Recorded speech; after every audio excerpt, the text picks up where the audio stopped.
নমস্কার বন্ধুরা, জয় মা কালী বেঙ্গলি চ্যানেলে আপনাদেরকে আমি স্বাগত জানাচ্ছি। আজকের ভিডিওটি প্রথম থেকে শেষ পর্যন্ত মন দিয়ে দেখবেন এবং শুনবেন, কেননা আজ আমি আপনাদের স্বাস্থ্য লাভের মন্ত্র বলে দেবো এবং তার প্রয়োগ সম্বন্ধে বলবো। অর্থাৎ আপনি যদি রুগ্ন হয়ে থাকেন, রোগা ভোগা দুর্বল এবং বিছানাসজ্জা হয়ে পড়েছেন, দেহে কোনো বল নেই, শক্তি নেই, রোগা হয়ে গিয়েছেন, স্বাস্থ্য ভালো যাচ্ছে না, তাদের জন্য আজকের এই মন্ত্র এবং প্রয়োগটি বলবো। অবশ্যই কিন্তু ভিডিওটি মন দিয়ে প্রথম থেকে শেষ পর্যন্ত দেখবেন।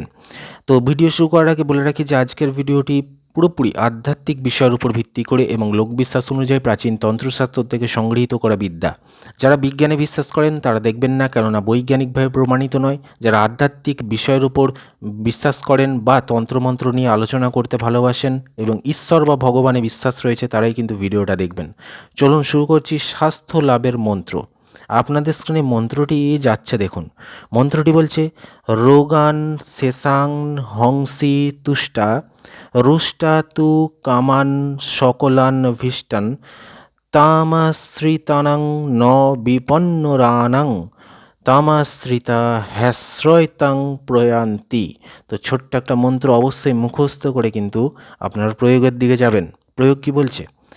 যদি আপনি দীর্ঘদিন রুগ্ন থাকেন, অর্থাৎ আপনি অনেক দিন ধরে রোগা রয়েছেন এবং অত্যন্ত দুর্বল হয়ে পড়েন, বা হয়তো কোনো কারণে দুর্বল হয়ে পড়েছেন, দেহে বল নেই, সর্বদা বিছানায় পড়ে থাকেন, তাহলে প্রতিদিন উক্ত মন্ত্র 108 বার জপ করে যাবেন। ঠিক আছে? প্রত্যহ আপনারা স্নান করে শুদ্ধ বস্ত্র পরে শুদ্ধাসনে বসে প্রতিদিন 108 বার করে মন্ত্রটা জপ করবেন। সামনে একটি চৌকিতে শুদ্ধ বস্ত্র পেতে, অর্থাৎ সামনে একটি জল চৌকি পাতবেন, সেই জল চৌকিতে একটা হলুদ বা লাল কাপড় সুন্দরভাবে বিছিয়ে দেবেন, শুদ্ধ বস্ত্র যেন হয়।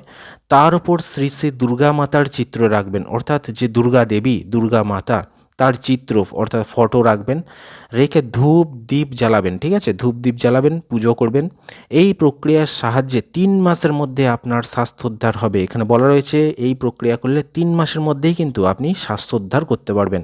অর্থাৎ আপনি দেহে বল পাবেন, রোগার থেকে মোটা হয়ে যাবেন, মানে দেহটা সুগঠিত হয়ে যাবে, আপনি একটা মনের মধ্যে থেকে একটা শক্তি পাবেন। ঠিক আছে? তো এটাই গেল হচ্ছে স্বাস্থ্য লাভের মন্ত্র এবং প্রয়োগ সম্বন্ধে। অবশ্যই ভিডিওটি লাইক দেবেন, চ্যানেলটি সাবস্ক্রাইব করবেন আর 50 জনকে শেয়ার করে কিন্তু কাজটি করবেন, তবেই গুরু অনুমতি পাচ্ছেন। অবশ্যই এই চ্যানেলে বহু ভিডিও রয়েছে, ততক্ষণ দেখতে থাকুন। ধন্যবাদ।